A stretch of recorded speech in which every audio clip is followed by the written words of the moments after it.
So, in the wake of the Uvalde shooting, um, yeah, you know, it's time we get serious about gun control. And at the at an NRA convention, a man spoke, you know, and he talked serious. He had some, he said he talked in a serious way. Um, so let's watch that.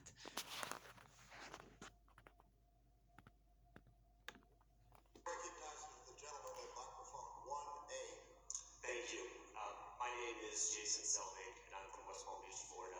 And I would like to say that I am sick and tired of the left-wing media, and frankly, people in this room today spreading misinformation about Wayne LaPierre. Whenever there's a mass shooting, they all say that Wayne LaPierre isn't doing enough to stop these mass shootings, and even implying that Wayne LaPierre has played a part in making it easier for these shooters to get guns, to get weapons. You heard it after Las Vegas. You heard it after Pulse nightclub in Orlando. You heard it after Columbine. You heard it after Parkland. You heard it after Virginia Tech. You heard it after Sandy Hook. You heard it after El Paso. You heard it after Buffalo. You kept hearing that Wayne LaPierre isn't doing enough. And frankly, that's not true. The NRA, under Wayne LaPierre's leadership, has provided thoughts and prayers to the victims and their families. And maybe these mass shootings would stop happening if we all thought a little bit more and we prayed a little bit more. So I'm asking everyone in this room to think, to pray.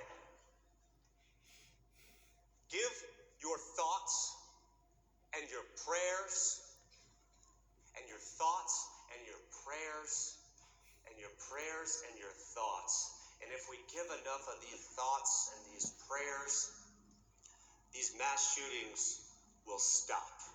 So I want to thank you, Wayne LaPierre, for all your thoughts and all your prayers.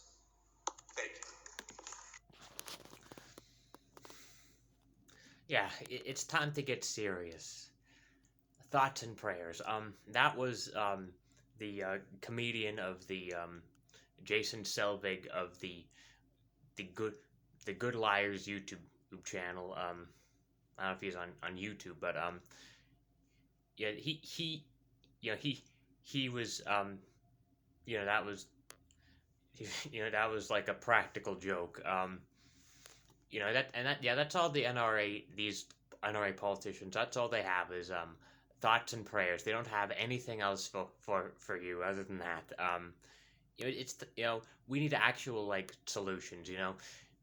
Some of these actual things that are proven to work are well, I mean, we need some sort of gun law to be passed. That I mean, it's so easy for people to like get guns, especially in the state of Texas. Just pick them up at the store. In other countries like in Canada, for example, there are laws which say that like you need to actually have you need to have like I mean there's a vetting process they get for whoever gets a gun. Like you need a license and like the government will like they'll talk to certain family members and ask is this normal for people that of this person who wants a gun, and they'll say is this normal for this person to want this gun, so that some moody teenager doesn't want to would not in that situation some moody teenager would not be allowed to shoot a bunch of people up. In that situation like that, you wouldn't have the Uvalde shooting. But if you really care about mental health, like universal background checks to make sure that like whoever has a mental illness, like that they don't get their hands on a gun. And maybe you also need to have like you want to make it harder to get a gun. Like you make it so that like there are certain processes, not ban all guns outright, but make it so that there's certain processes that make it so that the bad people, like the crazy people, don't get the guns. If you really care about mental health, maybe they should have like universal mental health care, like mental programs to support people's mental health. So anyway, so there you have it.